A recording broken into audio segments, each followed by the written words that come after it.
Hello, good evening, friends. How are you guys? So, I'm just uh, checking my audio and video. If it's perfect, then yes, we are good to go. Give me a moment, guys.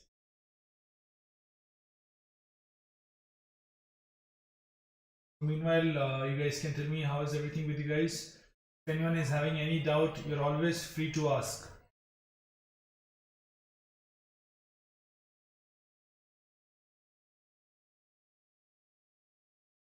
Just wait for a sec.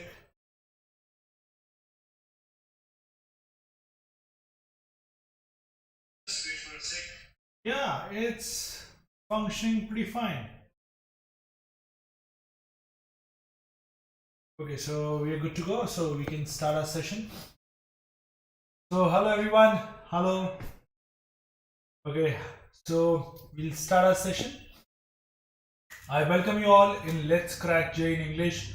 This is our first lecture on permutation and combination, and I would tell you guys that don't worry, just leave everything behind, whatever you have studied so far. Just don't worry about all those things.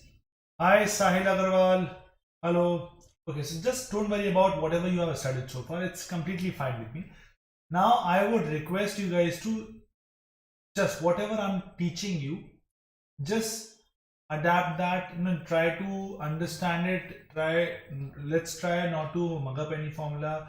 Let's try to see through the things, see through the operations, events. So this is what I want from you guys. If you can just give me that, I can make sure that you solve every single question in permutation and combination. Okay, so what I want from you guys is just I want a clear slate. I do not want you to get confused, because the more you get confused in this topic, the more difficult it becomes for you. Okay, so this is first thing you need to understand before proceeding. And this is a small introduction about me. Those who are joining me the very first time, this is Nishant Khanduja. I graduated and post-graduated from IIT Bombay. My rank was in IIT, it was 1256. In AIEEE, it was 363. And in Rajasthan pre-engineering test, the rank was 4. I have traded in US and Canadian markets for 2 years. I also have 8 years of teaching experience. And when it comes to teaching, the reason why I became a teacher, just first of all, yes, I always I had this thing in me that I could explain things really well. I started when I was in my 4th year in college, and I could explain things really well when I started. And from that time onwards, I kept teaching. I mean, this has become one of my passions, that I want to educate. I want to give education to those who can't go to big coaching institutes, like they're in Delhi, Noida, Indore, Kota, Hyderabad, Mumbai. So these are the big cities where you have big coaching institutes and people can't go there. And especially these people are from tier 3, tier 4 cities and villages. So I always had this thing in mind that I want to educate those people. So how can I do that? So that's when I ended up joining Unacademy. It just Unacademy enables me to teach those people, those who are there in their places and they just want to learn. They just want to prepare for this sort of competitive examination like JEE. Okay. So I became a part of Crack IIT JEE, where my part is to teach you guys mathematics. What you need to do if you want to learn from me, you need to install an Unacademy learning app. Once you install it, there are two options available. One is Plus subscription, another one is your Iconic subscription. So let's talk about the benefits, what exactly these packages are. So in Plus subscription, you get to attend daily live classes. So these daily live classes are completely different from YouTube live classes. You do not need to just be there and attend the classes. There it is more of interaction between you and educator. You can just be a part of polling system. You can just engage yourself in discussions and questions with the educator. You can also attempt live tests and quizzes, so that you can just evaluate your preparation, how well it is going, where exactly you need to work upon. You also have structured courses by all these top educators, be it from educator from Kota, Delhi, Noida, Hyderabad. You just be at your place, just chill, relax, and attend these structured courses. So in these structured courses, the best part is in minimum time you get maximum knowledge. So that's the benefit of these structured courses. You also have unlimited access to the recorded videos. So no matter where exactly you are, when you want to watch n number of times, you can just watch these videos. Wherever you are, n number of times you can watch these videos. And that's the benefit. And you can just revise your topics. Whereas in Iconic subscription, you all have benefits from the plus subscription. All the benefits are there. Apart from that, you have got these 3 extra benefits, and I call this Iconic subscription as object-oriented subscription. Why? Because you have that personal mentor. He will be the person who would be strategizing your strategy for the examination, because he is the person who will be working with you for almost 2 years or 1 year, depending upon your subscription time. And he knows he would be knowing your strength and shortcomings. That's when he can decide what to do, what not to do with you, because he can tell you, if you do this particular thing, you will be securing a rank. You also have test analysis report. So test analysis report would tell you to improve your time management. It would also improve your examination approach. It would also tell you where, in which section you are losing marks. And we also have study planner. So depending upon students, we have a study planner that customizes the study plan according to your own needs. It also reviews your progress bi-weekly. So if at all any changes are there, this would suggest changes for the next study plan. So that's how, it's a very feedback loop sort of a thing. Okay. So when it comes to buying these packages, what do you need to do? You need to install an Academy Learning app. Once you do that, there are these options available: 6, 12 and 24 months. I recommend actually students, those who are there in 11th standard, they must go for this 2 years package. The reason is very simple. One thing is, it's a 2 years preparation, so no one would like to discontinue his or her preparation before the examination gets over. Clear? Second one is, since it's a 2 years progress, 2 years preparation, so every educator, they have designed the course in such a manner that in that time interval, you will be completing all the topics with enough time. If at all you end up, if you end up finishing your subscription before this course gets over, what will happen? You will end up skipping a few topics, and no one would like to skip a few topics before going to the examination, right? Third one is, it's very cost effective. Look at the price. It's what? 2,333 rupees per month. Correct? What it is? It is somewhere around 78 rupees per day. If you just calculate per subject wise, it is what? 26 rupees per day per subject. See how cheap it is. And this is the price you're paying for India's top educators. Yeah, I won't mind paying this. Okay, so the price for 2 years is what? 56,000 rupees. And this reduces to more. If you apply my code NK001, the price becomes 50,400 rupees. Hi Adya, good evening. Whereas people, those who are there in 12th or they are dropper, they must go for this package. The price is 38,500 rupees. This reduces to 34,650 rupees if you apply my code NK001. Similarly for Iconic, the 2 years subscription costs you 86,000 rupees and it reduces to 77,400 rupees if you apply my code NK001. Similarly for 1 year, the price reduces to 50,400 rupees from 56,000 rupees if you apply my code NK001. Okay, so these are the packages available. I would suggest you guys to go for these packages as soon as possible, because first of all, you are running out of time. You would not like to take a risk. You would not like to waste your time.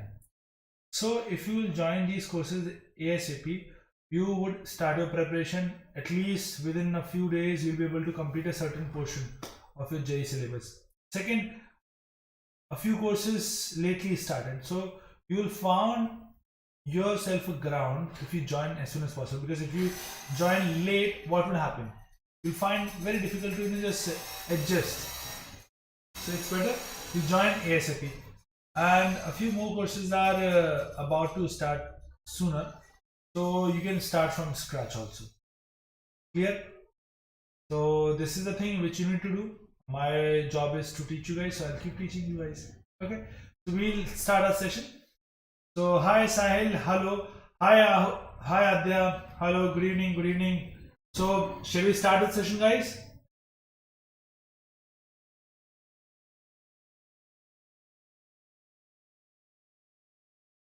Okay, so we'll start our session now. What is this fundamental principle of counting? So that's from here we'll start our permutation and combination. And let me tell you guys one thing, that majorly now I'll be solving questions based on this fundamental principle of counting. I would not be using the permutation formula actually, and I want you to have this sort of thinking only, because majorly in JEE you see these type of questions, because they pick questions from fundamental principle of counting, because they don't, they don't prefer this permutation formula actually. Okay, so we'll start. So in fundamental principle of counting, we have two sort of rules. One is your multiplication rule. So let's try to understand what is this multiplication rule. Let's first understand also where exactly we can apply this multiplication rule. So this multiplication rule can be applied when we have, let's say, 2 or more than 2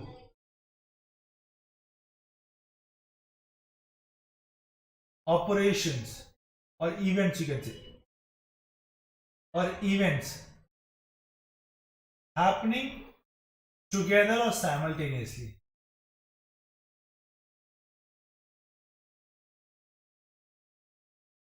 Are you understanding this, what I wrote?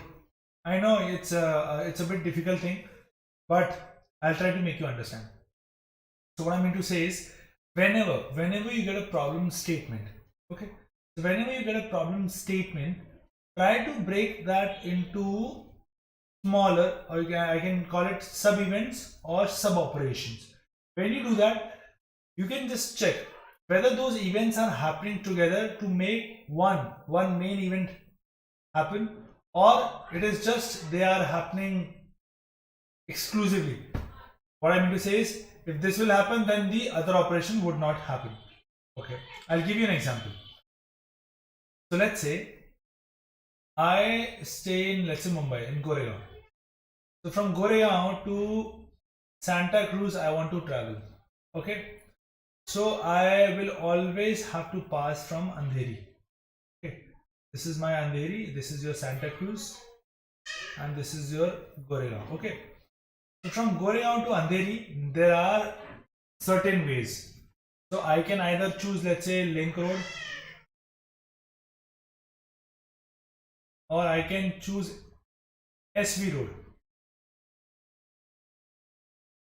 Now from Andheri to Santa Cruz I have got, let's say, local train. I have also got this let's say MG Road. I have also got one more road called, let's say, Juhu Tara Road.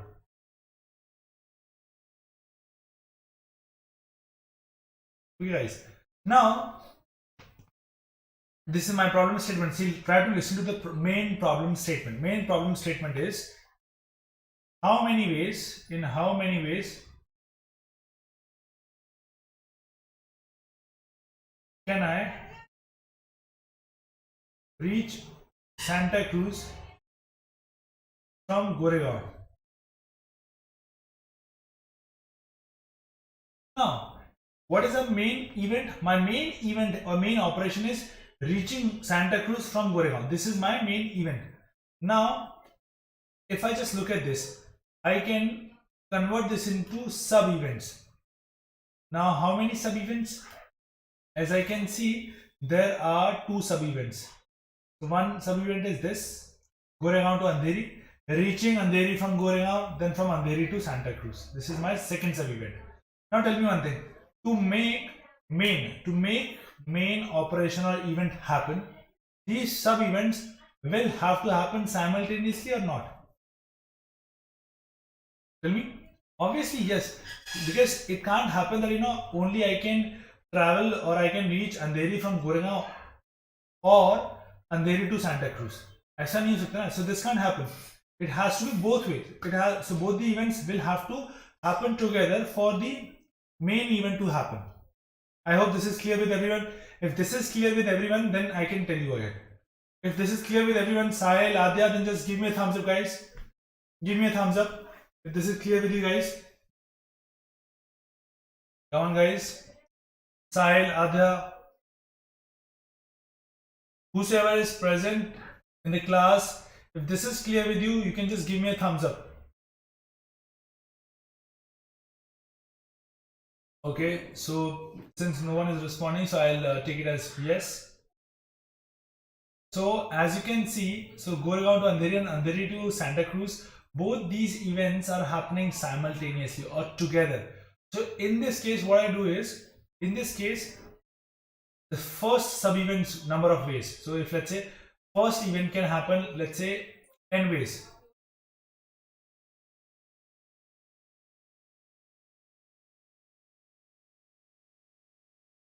First events happening ways. Then we multiply this to the second events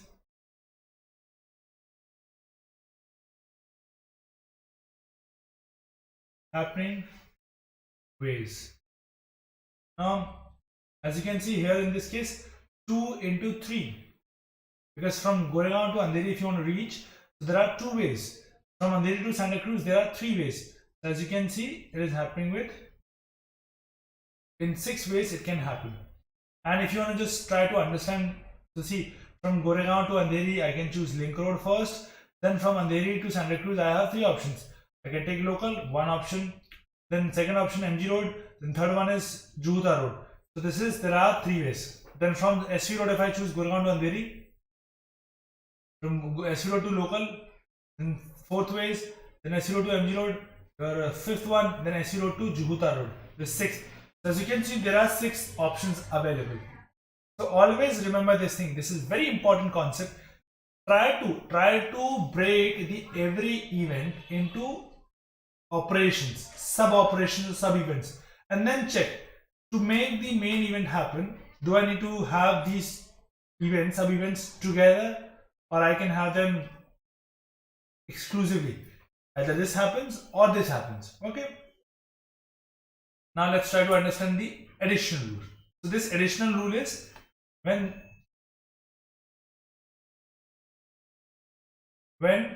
two or more events or more than 2 events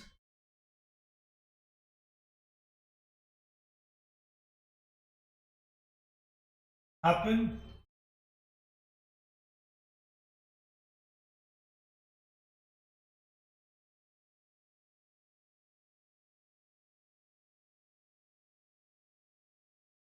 mutually exclusively to make main event happen.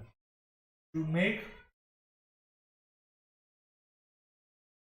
main operation occur. Okay. So this is here we use, so I'll give you an example. So let's say my main event is what? I'll give you an example. My main event is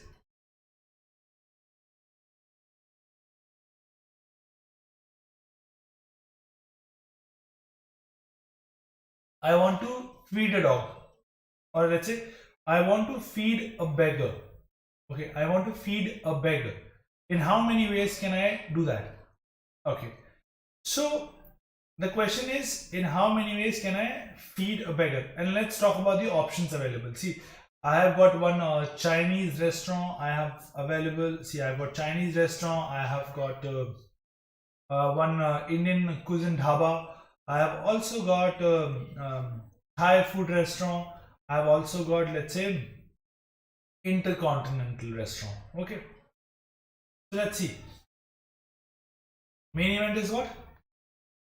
Feeding a beggar.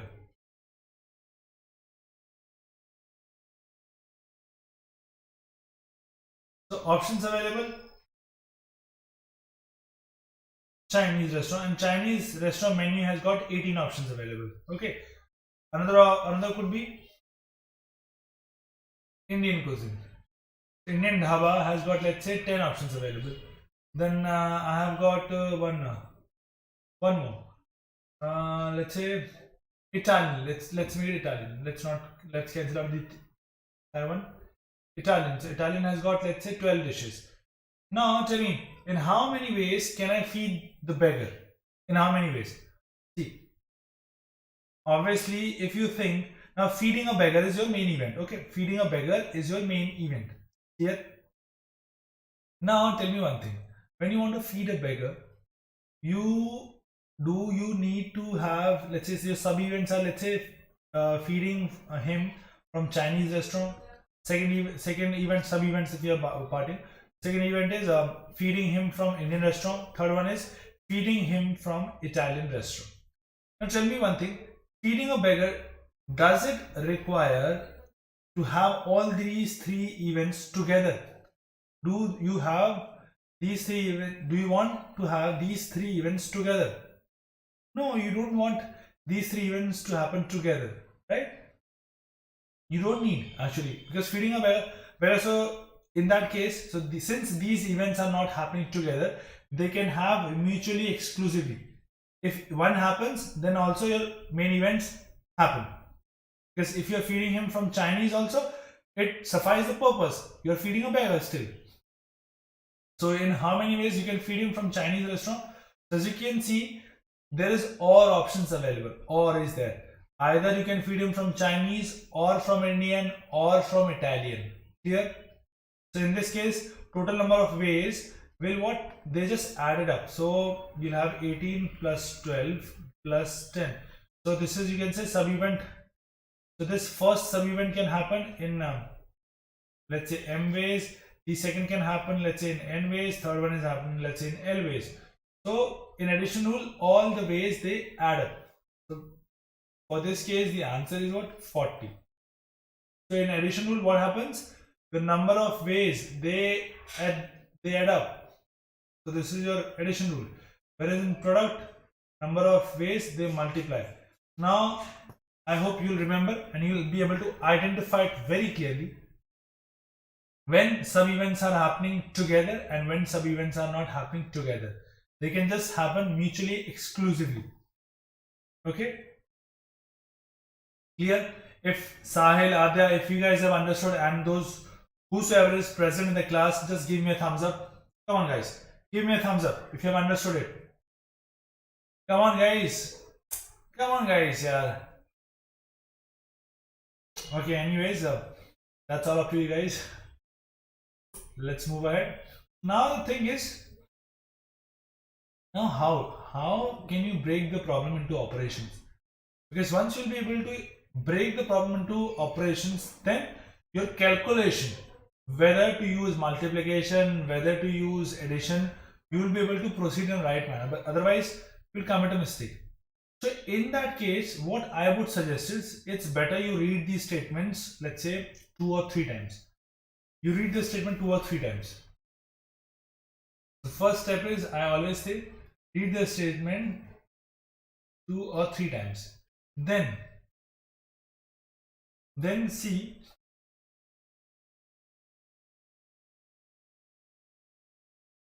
possibility.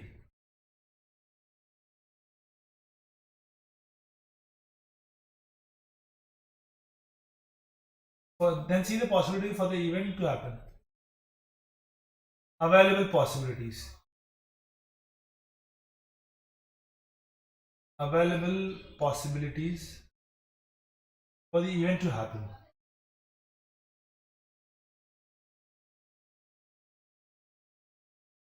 Then then check, because once you start saying it, your statement will make a sense. How? Then okay, after that, once you have, let's say, sub events,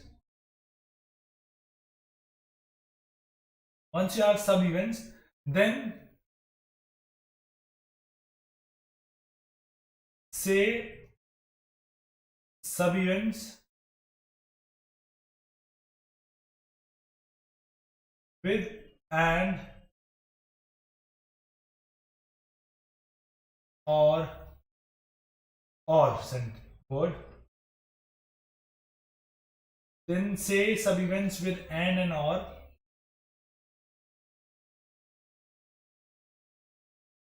to make the event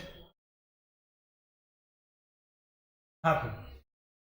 So now what I mean to say is, when you read the statement, once you are through with the statement, what you will see is, you will start making, just cases in your mind. Okay, so with this possibility this can happen, with this possibility, or the way I discussed with you, let's say in previous examples, when I want to feed a beggar, when I want to feed when I want to go from Goregaon to Santa Cruz, so I see the possibilities.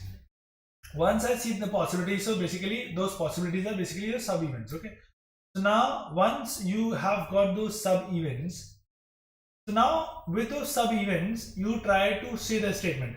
Let's say if sub event 1 and 2 both happen together, then your main event will happen.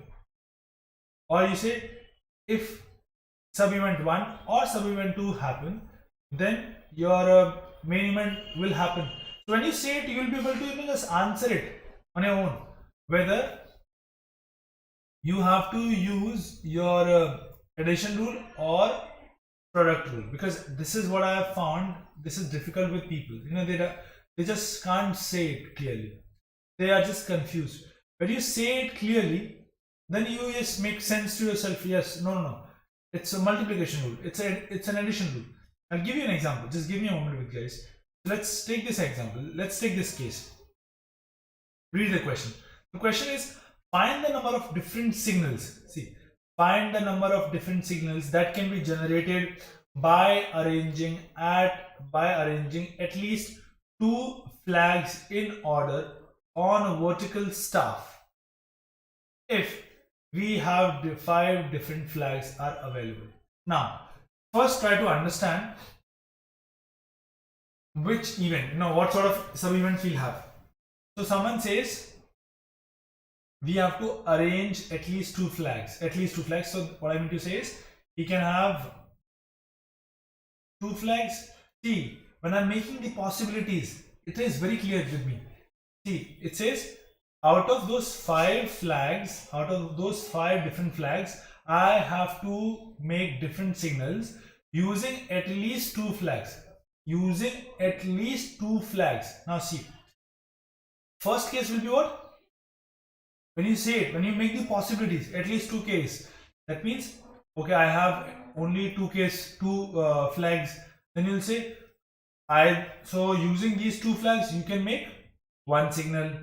Then you'll say, or I can have 3 signals or 3 flags also. So as you can see, choosing 3 flags or having 2 flags or having 3 flags, these are mutually exclusive cases too.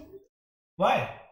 Because if I am choosing 2 flags, then also I am generating the signal, or I take 3 flags, then also I can generate the signal, or you can say my main event is happening if I take 3, or if I take 4 also. If I take 4 flags also, I can generate the signal. Yes or no? Even when I'm having 5 flags, 5 different flags, 1, 2, 3, 4, and let's say this is 5. I'll just clear it out. Just give me a moment, guys. I'll just clear this.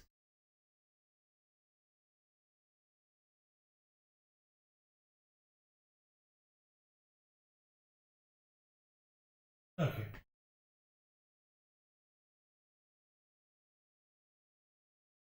Okay. So see, now let's say the statement one by one. See possibilities. If I have 2 flags, then also I can generate the signal, or I have 3 flags, I can generate the signal, or I have 4 flags, I can generate the signal, or I have 5 flags, I can generate the signal. Or, right? That means if I calculate the total number of ways for, let's say, 2 flags generating signal, I can add with 3, I can add with 4, I can add with 5. So addition rule. So there is addition rule clear with us. Okay. Now let's go ahead with every case. Your first, when you are choosing 2 flags, this is what? This is having more sub events. Now how more sub events? Okay, so when you are choosing 2 flags, so choosing one flag is, let's say, your first sub event. Choosing first flag, and then you are choosing second flag is your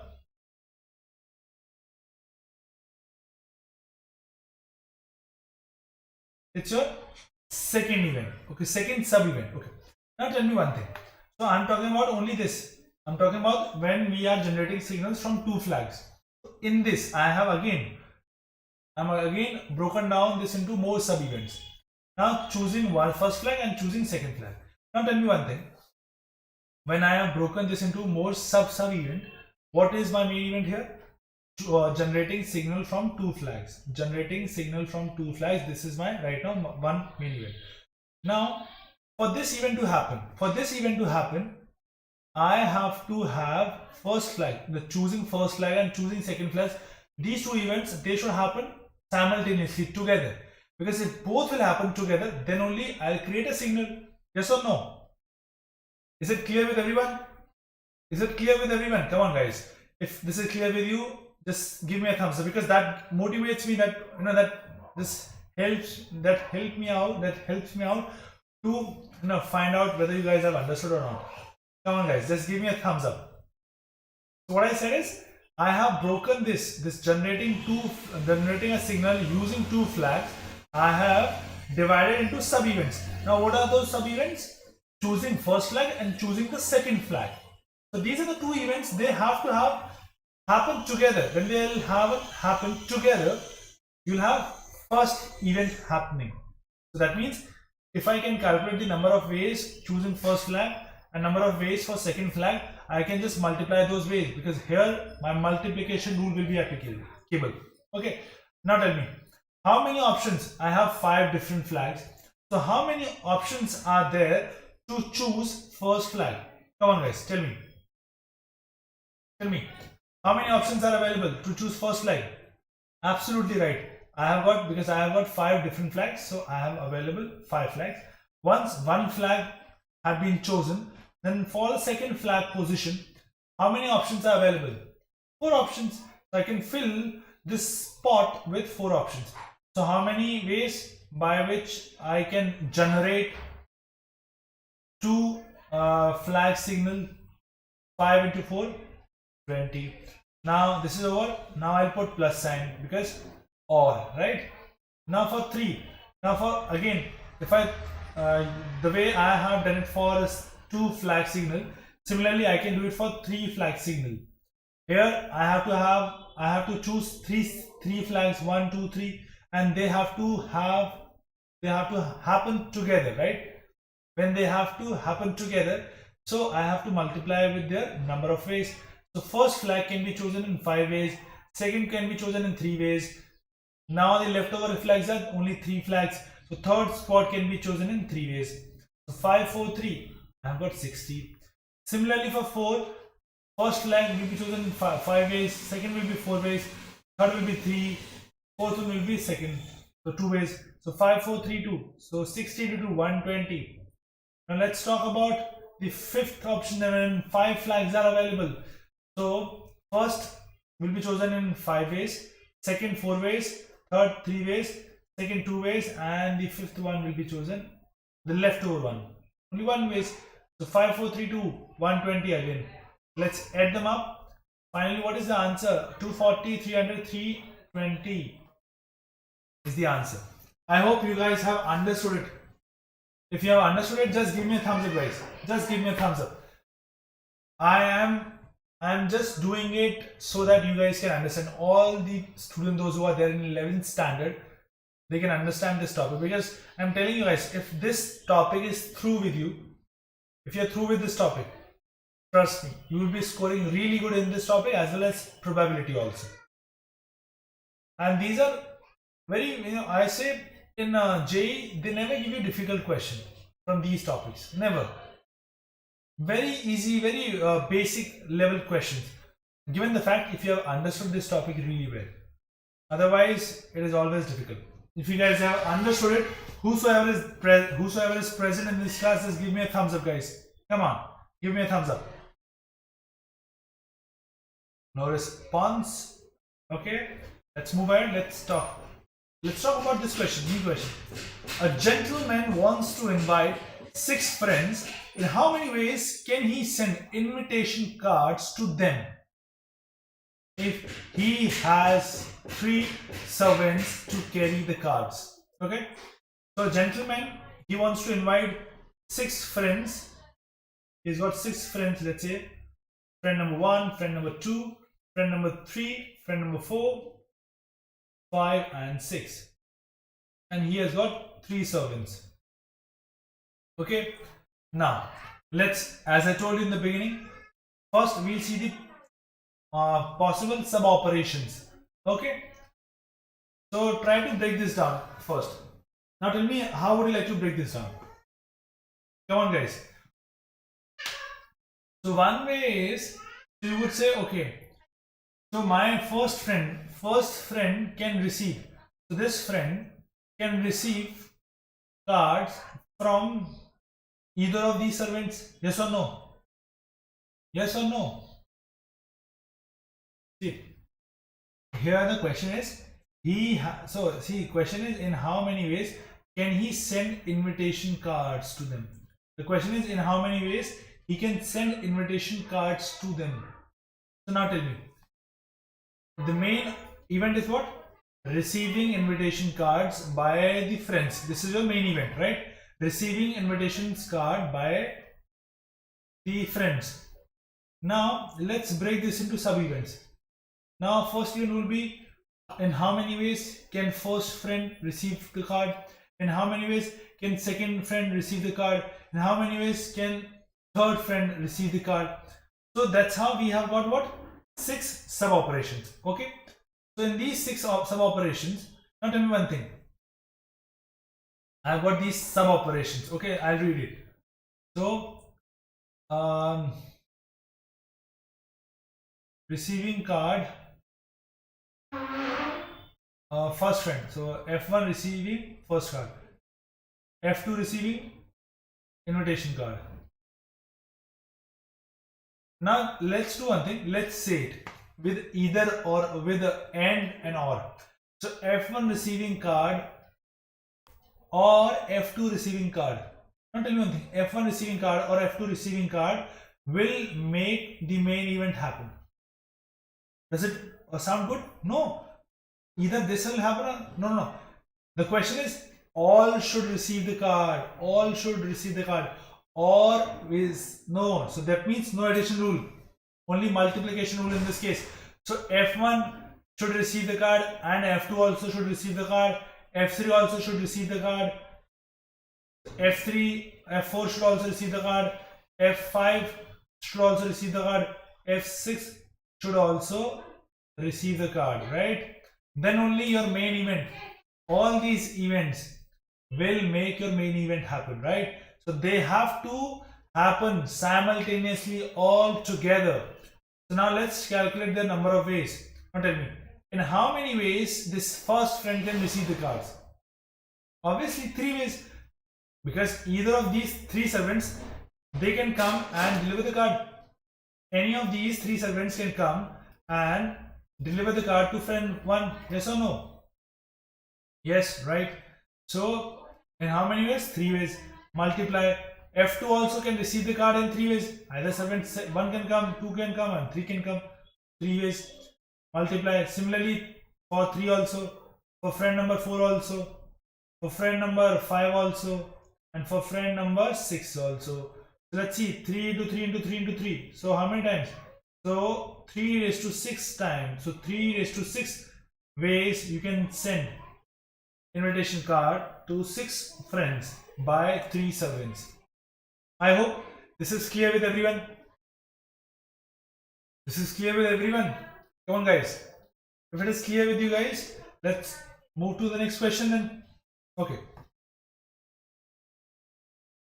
Now read the question again. In how many ways first and second rank in mathematics, first and second rank in physics, first rank in chemistry and first rank in English be given away to a class of 30 students? Okay. So Adya, Sahil and whosoever is present in the class, I would request you guys to try attempting this question. Sahil, Adya, are you there guys? Can you please tell me who all are there in the class? Who all are there in the class? Okay. Okay, so let's start the question then. So again, let's read the question. In this question itself, they have already given you the sub-events. Yeah. See, what are those sub-events? Giving away first and second rank in mathematics. This is your, let's say, one sub-event. First sub-event. First and second rank in physics. Let's say this is the second sub-event.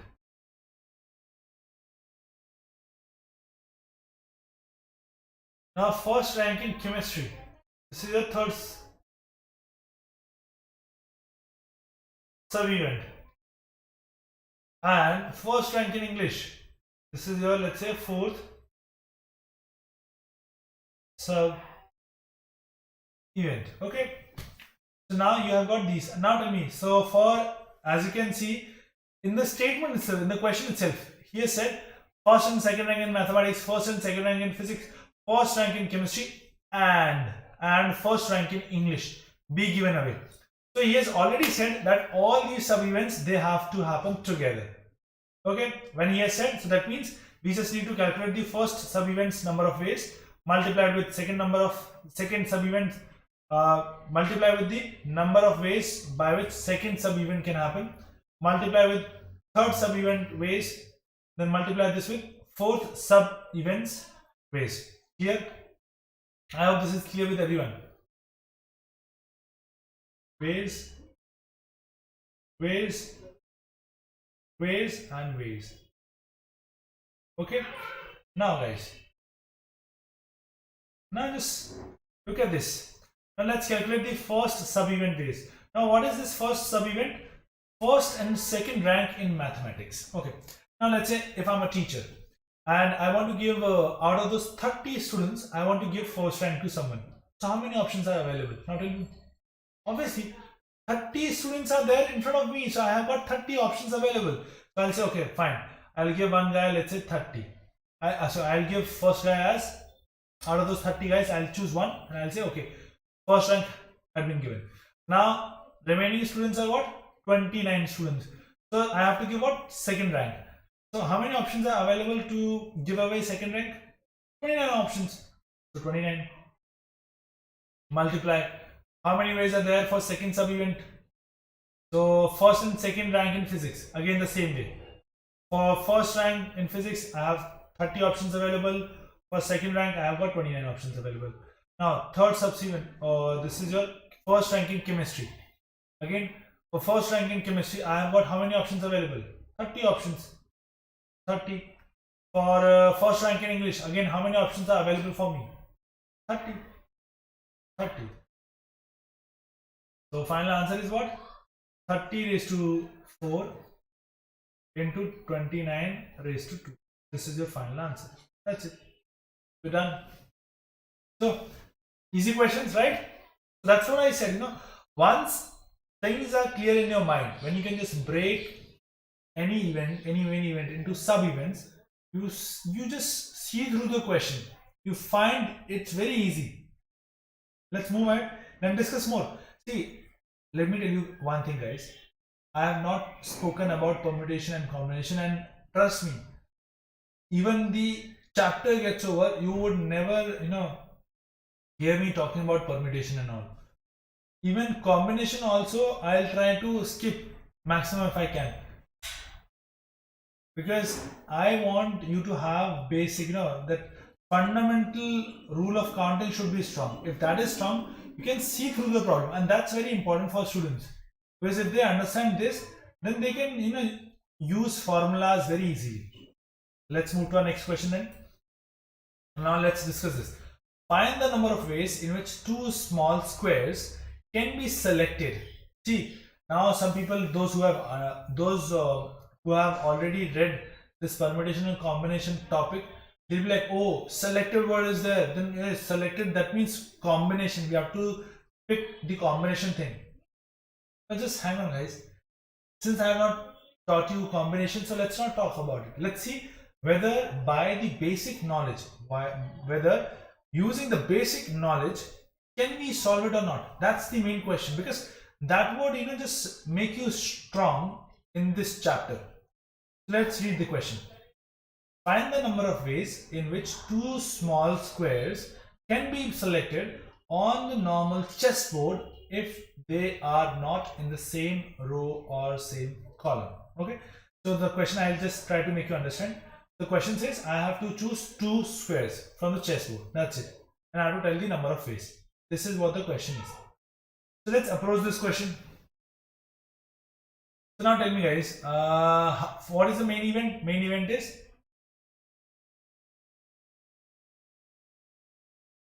event is choosing two squares, right? Choosing two squares. Now I can break this into two sub events. First sub event will be first square. So let's say choosing first square. And second event is what?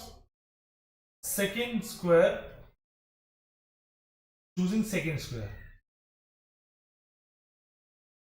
Choosing second square. So this is my second sub event. Now tell me one thing. Whether I'll be using addition law or multiplication rule. Tell me.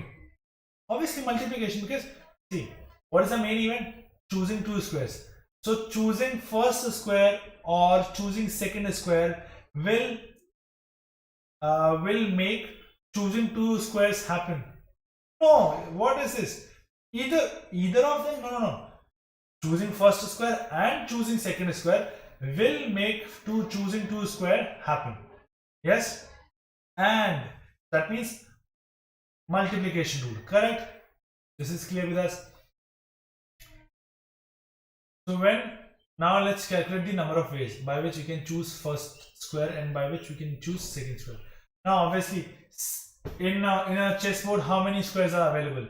8 by 8. It's 8 by 8, right? 8 squares are there along the length and 8 are there along the width. So 64 squares are there. So first square can be chosen in 64 ways. Perfect. Into now second square. Let's talk about the second square. So when you have chosen, let's say, any square from any row and column, let's say you have chosen from here. Now tell me one thing. Obviously you can't pick from this row, so this row you will have to eliminate. So one row you will have to eliminate. Similarly, you will have to eliminate column also, the same column. So how many columns and how many rows are available for you? Tell me. You have got 7 rows and 7 columns available. So based on that, you can check. If let's say you can't think that ways, so what you can do is, see, along one row, how many squares are there? 8, and 8 are there along this, and then 8 are there along column also, but one is common. So in a way, you can see it's 15 squares you have to leave. So you have got 64 minus 15 and 49. Apart from that, yes, what I said, 7 into 7, that is also absolutely right. That will also give you 49. So this is choosing second square, 49 ways. Okay. So you have got 64 into 49. So these are the total number of ways. Now just hang on, guys. I'll tell you one thing.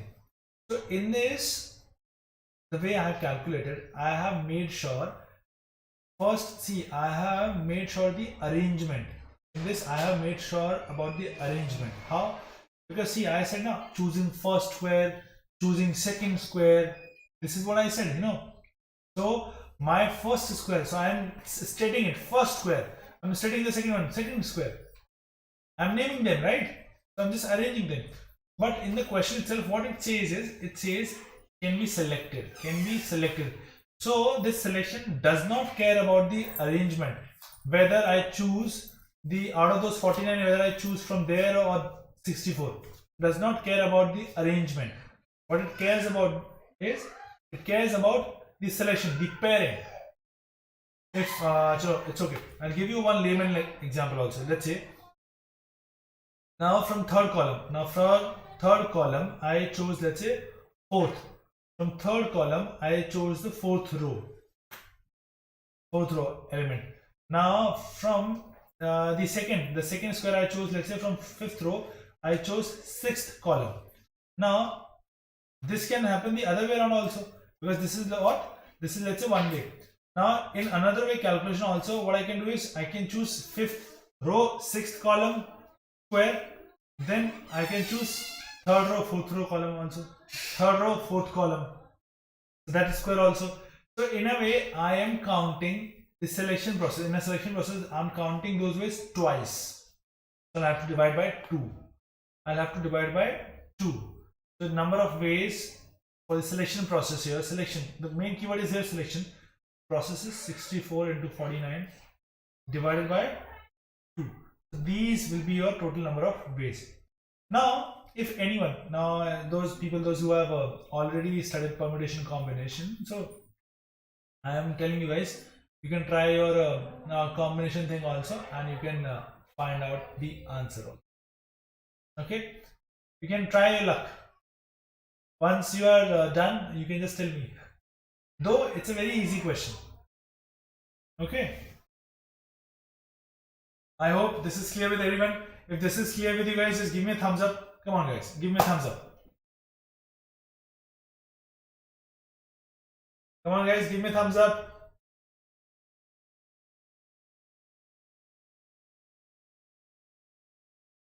Okay. So let's move ahead and let's discuss another question. Now, in this question, there are n locks and n matching keys. Okay, so for each lock, I have got what? N keys. If all the locks and keys are to be perfectly matched, so for each lock, I have to get the exact key, the key which fits into that specific lock.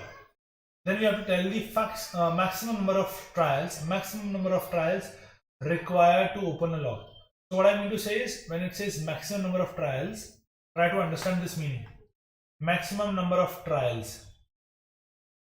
Here maximum number of trials means you should get the perfectly matched key in the last trial. This is what it means. So it means is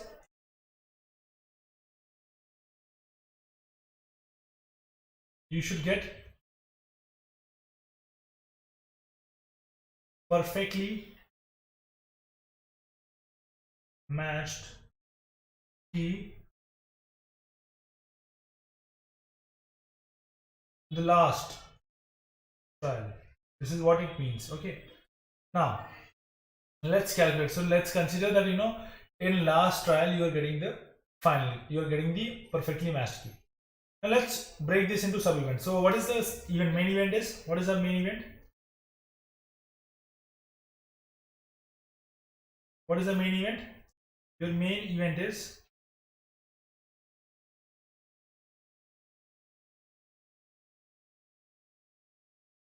perfectly matched keys in every lock. right? This is the main event, right? Okay, now tell me one thing. Now I will break this into sub events. So let's say first lock, matching key, second lock,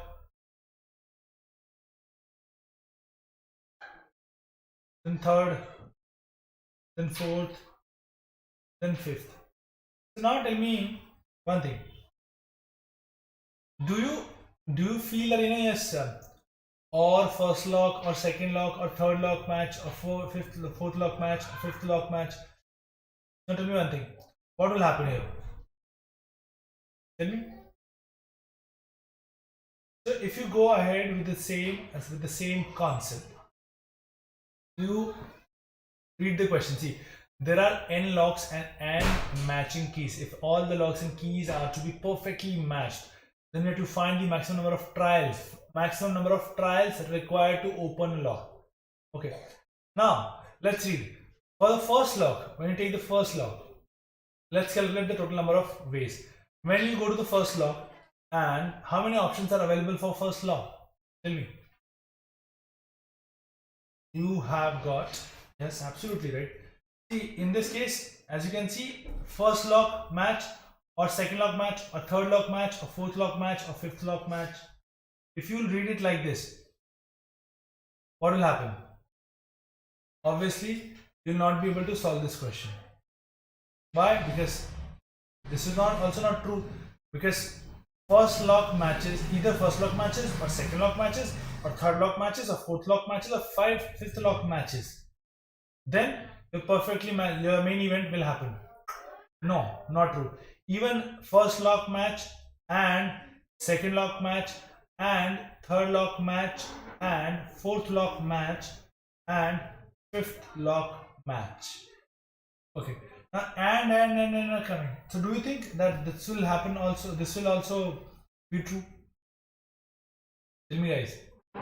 What do you think? No, this will also not happen. So what sort of this case? Do we require to break this into sub events?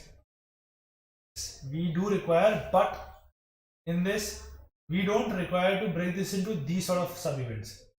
Why? I'll tell you. The reason is very simple.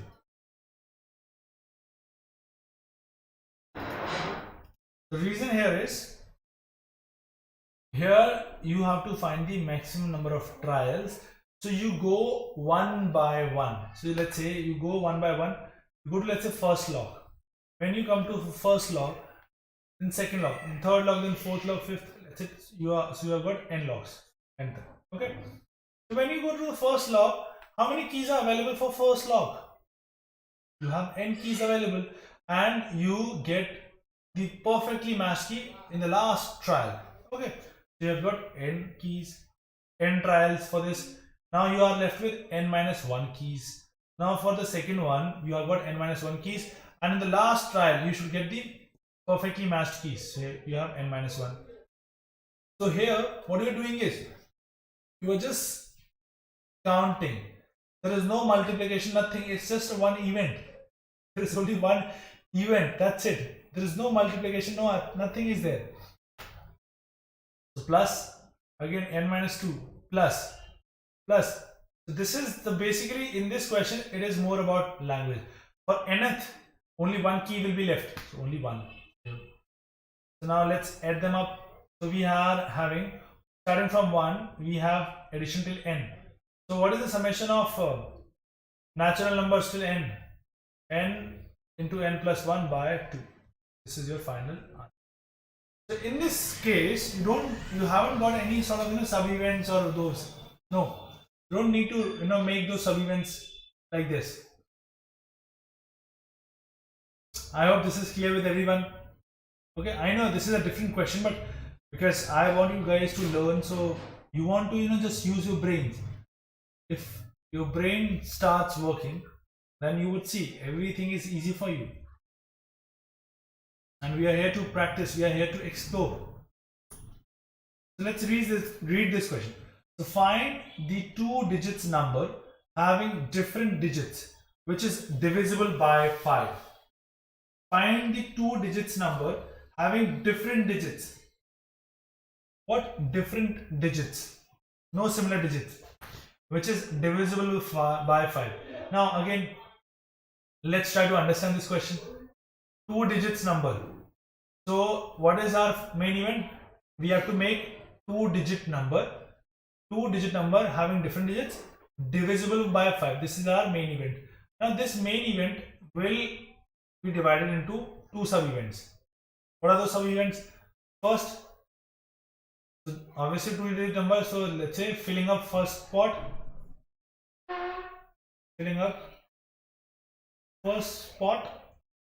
then filling up second spot.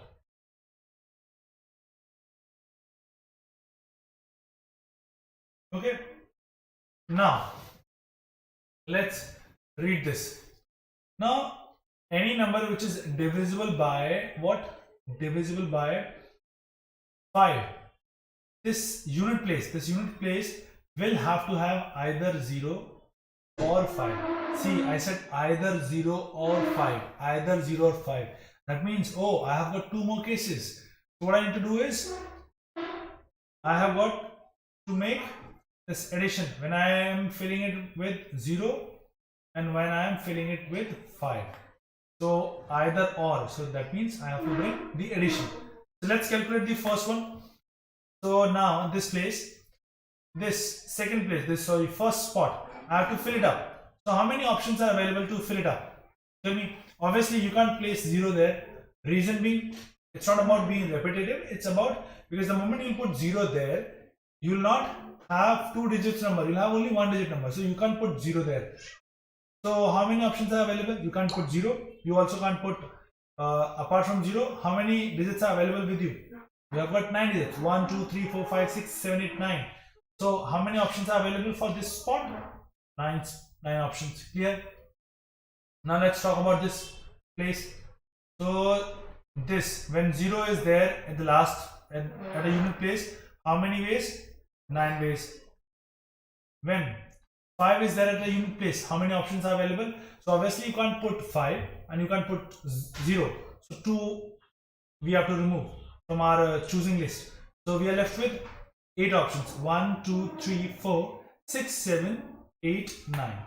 So 8 options are available here. So let's see. So 8 options here. So since either 0 or 5, right? So we have to add. So what is the total number of ways? 17. Question is done. I hope you got this also, guys. If you have understood it, just give me a thumbs up. Come on, guys. If you have understood it, give me a thumbs up. Okay. Let's move ahead then. This is one more question. So 3 dice are rolled. Find the number of possible outcomes in which at least one dice shows 5. Now, what is the main event here? Let's read the question once again. 3 dice are rolled. Okay. Find the number of possible outcomes in which at least one dice shows 5. Okay. So at least one dice shows 5s. Now tell me how many cases are there. What is the main event first? That I should get at least 1 5. 1 5 in one dice. At least 1. Okay. So how many cases are there? Either I can have, see, try to listen to me. Either I can have one dice showing 5. Exactly, one dice shows 5, or exactly 2 dices show 5, or exactly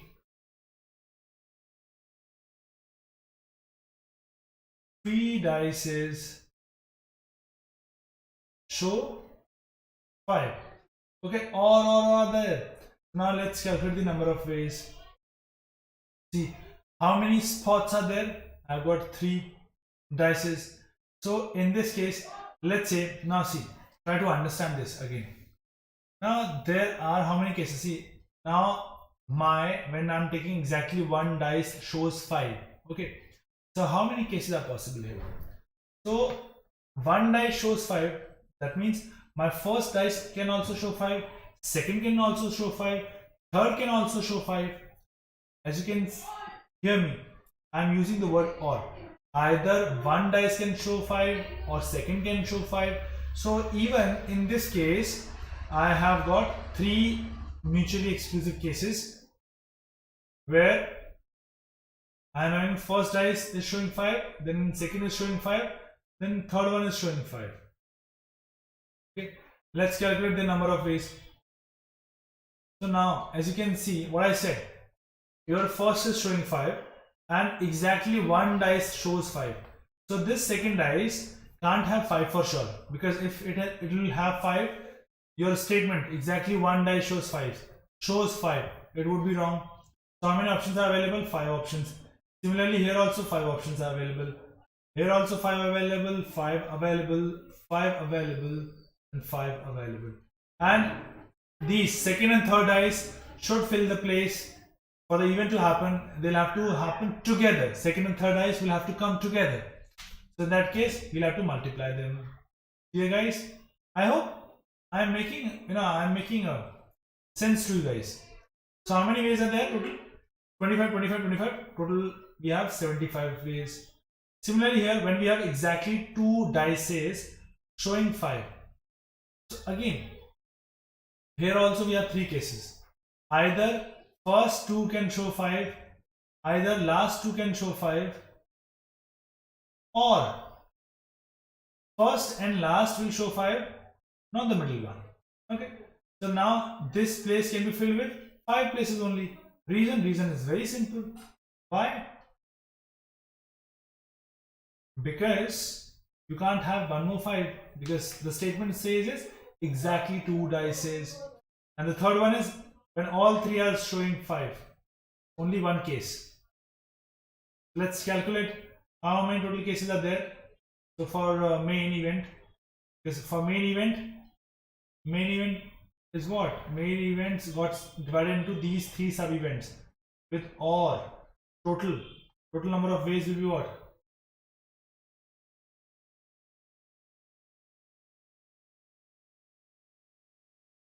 Uh, 75 plus 15 plus 1. The answer is 91. So this is one way. Okay, I have got one more way. I'll show you. So that is more smarter way. So let's read the question clearly. What it says is 3 dices are rolled. Find the number of possible outcomes in which at least one dice shows 5. Now tell me one thing. I have total number of ways, by which I have total number of ways what 3 dices show altogether.